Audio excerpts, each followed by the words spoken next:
La première forme de sanctification, c'est de respecter l'Éternel Dieu et de l'adorer tout seul, en gardant par cœur ses préceptes, ses desseins et ses lois. Surtout la révision de cela. Vous verrez qu'en Israël, quand il s'agit du jour de repos, vous savez ce qu'ils font? C'est la loi qui est répétée. Ô Israël, voici le premier commandement de l'Éternel ton Dieu. Ô Israël, c'est ça en Israël, non? C'était ça. Donc c'est leur formation, leur nourriture. Et quand ils sont à table dans les vieux temps, il y a toujours du pain et du vin. Mais avant de tremper le morceau du pain dans le raisin, le jus de raisin, ils se posent des questions à table. Et toi, quelle est la première loi de l'Éternel ton Dieu? Et toi, quelle est la deuxième loi de l'Éternel ton Dieu? Et quand il y a une bonne réponse, le pain est trempé. Mais quand il y a de mauvaises réponses, le pain est resté suspendu. On ne trempe pas. Donc c'est des gens qui mangent la loi au fur et à mesure. C'est pour cela qu'au cours de sa mission, le Seigneur disait que ceci est mon corps. Il prit du pain. Après avoir rendu grâce, il disait quoi? Ceci est mon corps. Et comme vous aimez le pain à chaque repas, parce qu'à chaque nourriture, quand ils sont à table, il y a toujours du pain. Et comme vous aimez le pain à chaque repas, il va falloir que ma parole demeure en vous de même. C'était ça. Et si sa parole demeure en toi, il a un changement brusque dans ta vie. La maladie, non. Le désespoir, non. Il arrange tout, sauf les épreuves. On dit mettez la sorte à l'épreuve. Tu dois être prouvé, ça c'est sûr. Mais en dehors de cela, tu es un homme bien, un homme de bien, un homme qui ne manque rien. Tu l'appelleras une seule fois, il te répondra plus de 7 fois. Oui, parce que sa parole est revisée en toi. Tu ne fais que penser à cela. Mon fils, sois attentif à mes paroles. Sois attentif à mes paroles.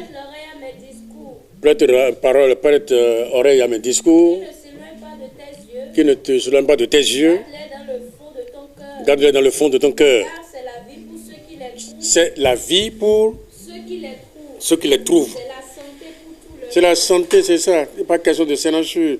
Tu t'accroches à Dieu, sauf les épreuves, pour voir quel est le degré de sa foi, ainsi de suite.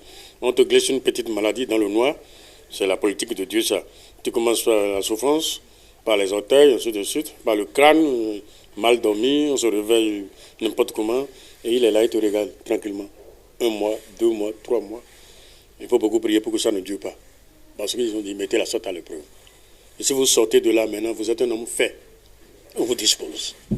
Mais sans cela, non, il n'y a rien. Ça, c'est tout à fait autre chose.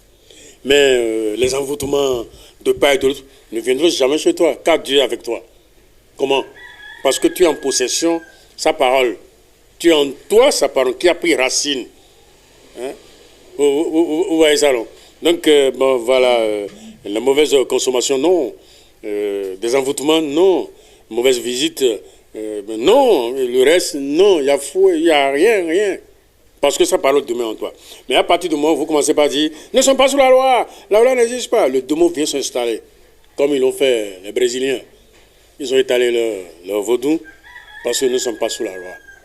Et c'est le vaudou maintenant qui a créé le ciel et la terre. Le lendemain, vous avez vu ce qui s'est passé? Il les a emportés par un souffle. Il les a emportés comment? Par un souffle. Vous voyez ça, alors? Parce que là, il a la marée haute. Je ne sais pas si vous comprenez. Les eaux ont pris une forme là, sont élevées à plus de 6 mètres. Et ont pris d'assaut presque la terre. Les immeubles, ça courait un peu partout, ainsi de suite. Et ça s'est fini dans un creux que personne ne sait qui a fait ce creux. Donc, il est Dieu, un point, un trait. Et il faut le respecter. C'est ça la première forme de sanctification. Et dans le livre de Matthieu 5, verset 19, celui donc qui supprimera l'un de ses commandements et qui enseignera aux hommes à faire de même sera appelé le plus petit dans le royaume des cieux. Celui qui les observera et qui enseignera les hommes de même, cela sera appelé grand dans le royaume des cieux. Et dans le livre de Jérémie, chapitre 5, à partir du verset 2, verset 3, il dit, même quand ils disent, c'est dans la fausseté qu'ils jurent. L'Éternel. Oui, tu les frappes. Mais ils ne sentent rien, ils ne savent même pas que c'est toi. Quand les gens sont malades, là, le cou tordu, ils passent par des pharmacies sans demander la rémission des péchés, sans demander même qu'est-ce qui se passe, alors que c'est Dieu qui frappe dans le noir, sans que personne ne sache. Oui. Tu les consumes. Ils ne veulent pas recevoir une société, ils pensent que c'est naturel. Ils prennent un visage plus dur que le roc. Ils refusent de revenir.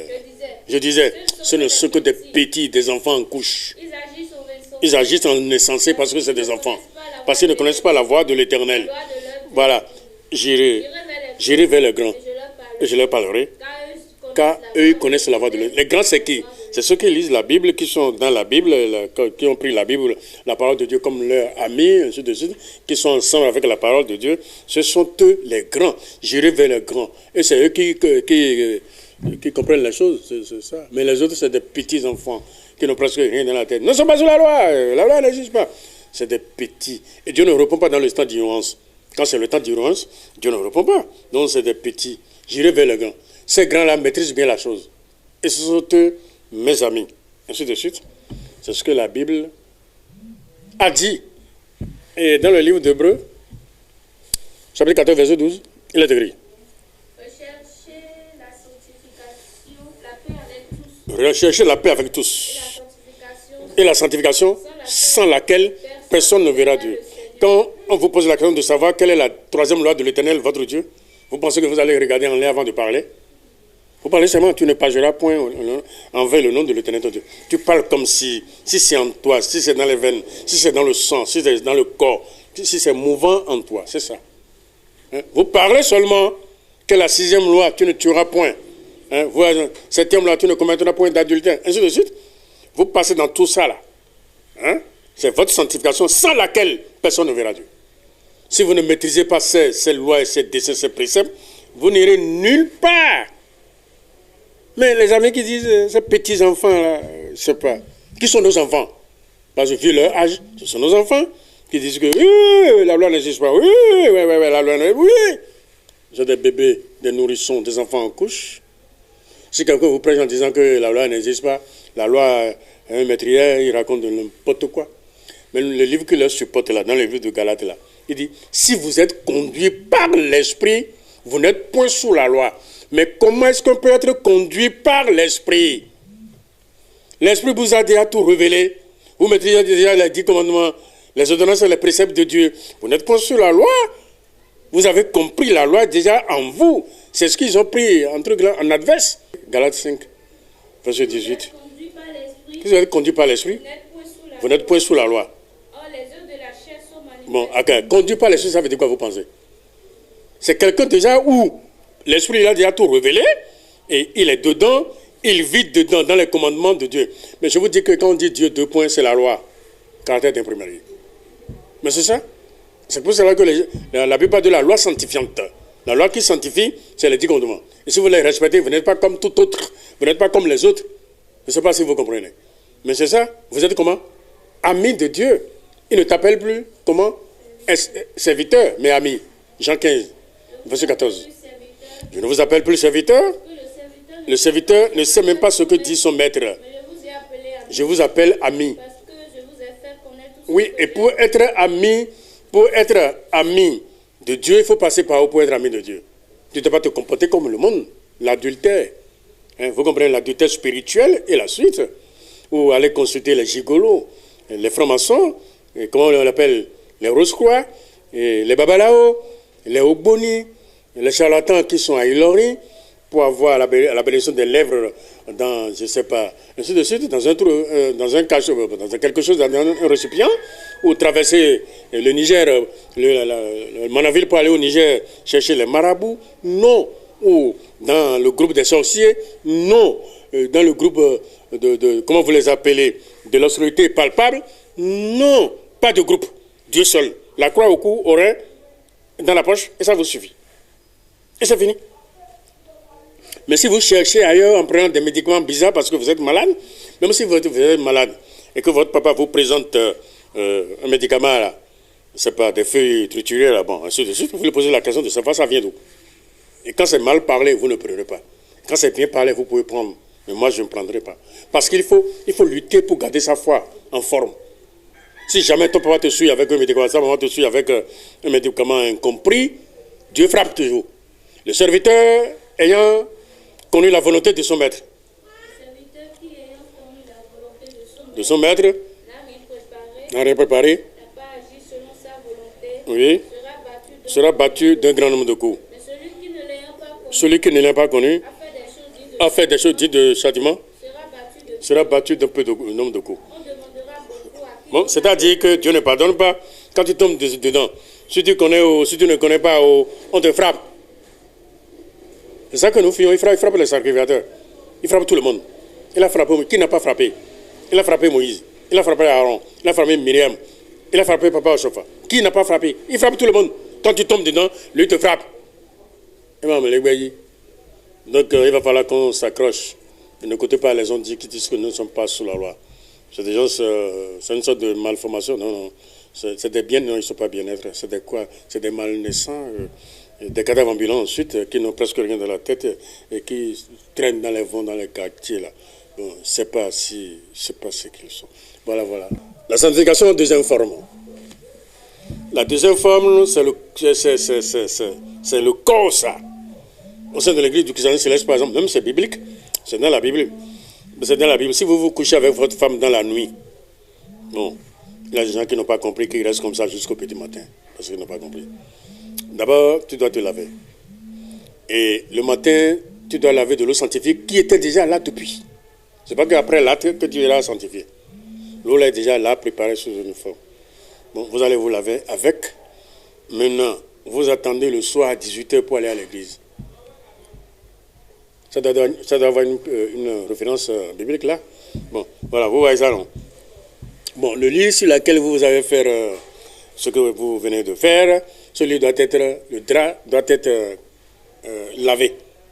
L'homme qui aura une pollution, oui, lavera tout son corps dans l'eau et sera impur jusqu'au soir. Tout vêtement et toute peau qui en seront atteints seront lavés dans l'eau et seront impurs jusqu'au soir. Si une femme a couché avec un tel homme, ils se laveront l'un l'autre et seront impurs jusqu'au soir. C'est ça, non, jusqu'au soir, ce n'est pas une question de 3 jours, de 10 jours dont les gens parlent. C'est jusqu'au soir. Vous comprenez? C'était ça. Le drap doit être lavé et après tout cela, la maison doit être aspergée avec de l'eau bénite. C'est ça l'église de Christ Céleste. Mais si jamais vous laissez la maison dans cet état-là, vous sombrez la maison, vous sombrez la chambre, vous sombrez le lit, vous sombrez aussi, la femme même est sombrée. Là, vous pouvez donner des enfants B-A-R. C'est B-A-R ou bien des enfants bâtards, ça s'écrit comment? Bâtards s'écrit comment? Quoi? B-A-T. Bon, vous donnez des enfants bâtards, parfois des monstres, des enfants qui vont vous taper dessus, des enfants mal formés, des enfants qui ont du mal à parler, des enfants qui ne font que bégayer, des enfants qui ont du mal à entendre, ou soit un dingue, un fou de naissance, ou quelqu'un est né, il fait 12 ans sur place sans pouvoir se lever, 20 ans, 40 ans sans pouvoir se lever, parce qu'il a été conçu dans le noir. C'était ça. C'est ça les chrétiens célestes. Donc les chrétiens célestes doivent s'atténuer de tout ça. C'est du travail, comme on dit, oh, tout ça c'est trop, c'est ma femme. J'ai eu à discuter avec quelqu'un qui n'est pas de notre église. Je dis, tu veux le Saint-Esprit? Il dit, vous les chrétiens célestes là, vous avez beaucoup de dons. Je dis oui, on a beaucoup de dons, on peut les partager. Vous voulez? Il dit oui. Bon voilà. Quand ta femme est impure, tu couches avec? Oui, c'est ma femme. Mais je suis à côté de lui. C'est mon épouse, ça c'est rien du tout. Voilà. Il n'a pas compris. Il restera sombré jusqu'à la mort. Bon. Et quand tu couches avec ta femme, non, non. Mais et le samedi, dimanche, quand tu as au ménage, puisque c'est un pasteur, comment tu fais? Je suis à côté de ma femme, je peux faire tout ce que je veux et aller prêcher après. Non, non, non. C'est pas juste. Vous êtes injuste, monsieur le pasteur. Vous êtes injuste envers votre mission. C'est pas juste. Donc les gens ont du mal à comprendre. C'est pour cela que l'église se laisse à beaucoup de lois. Je ne pense pas qu'un petit enfant de l'église du Christ dira que nous ne sommes pas sous la loi. Alors qu'il a plus de 10 000 préceptes avant l'arrivée du Seigneur Jésus-Christ. 10 000. Et pourtant, quand il est venu, il a donné sa loi. Et la loi de Jésus, c'était quoi? Il dit, ceci lui est semblable. Tu aimeras l'Éternel ton Dieu. Tu aimeras l'Éternel ton Dieu de tout ton corps, de toute ton âme, de toute ta pensée. Et c'est le second, tu aimeras ton prochain. Le second qui lui est semblable. Tu aimeras ton prochain comme toi-même. Donc Jésus est venu parler de l'amour de Dieu, des siens aussi. Pourtant, il avait 10 000 préceptes. à la naissance de l'église du Christ céleste, les lois sanctifiantes se sont imposées à l'église. Donc si quelqu'un dit ne sont pas soyez, il n'est pas chrétien céleste, c'est un bâtard.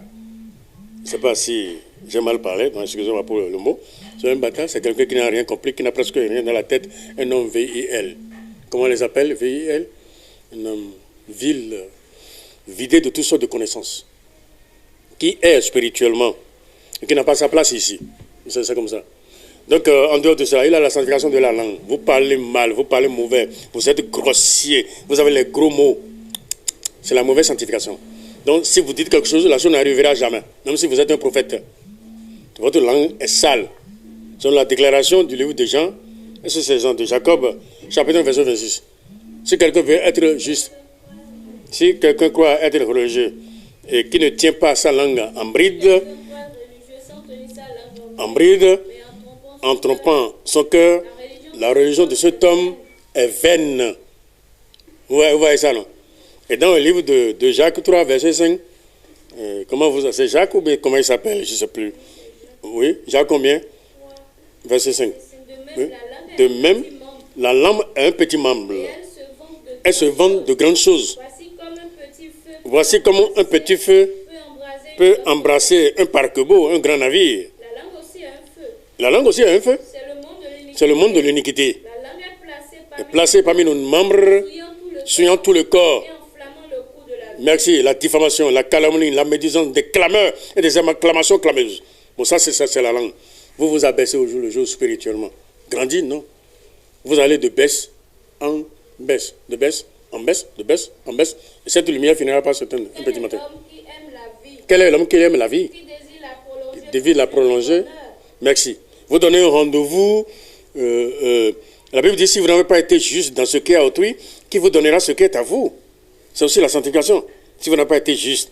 Venez demain à 5 heures, la personne est là, la chose est là. Ah oui, l'homme a son bénin, la chose n'est pas là, revenez, tu te suis. Et si tu n'as pas été juste dans ce qui est à autrui, qui te donnera ta propre bénédiction? Ta bénédiction sera cachée aux yeux de l'Éternel. Il va renverser ça dans le sable. Une nourriture mélangée avec le sable, je pense que ce n'est pas consommable. C'est des choses comme ça. Il reste encore beaucoup de choses sur le plan, la deuxième forme là, sur le plan charnel, ceux qui ne font que crier à la maison comme le chien aboie.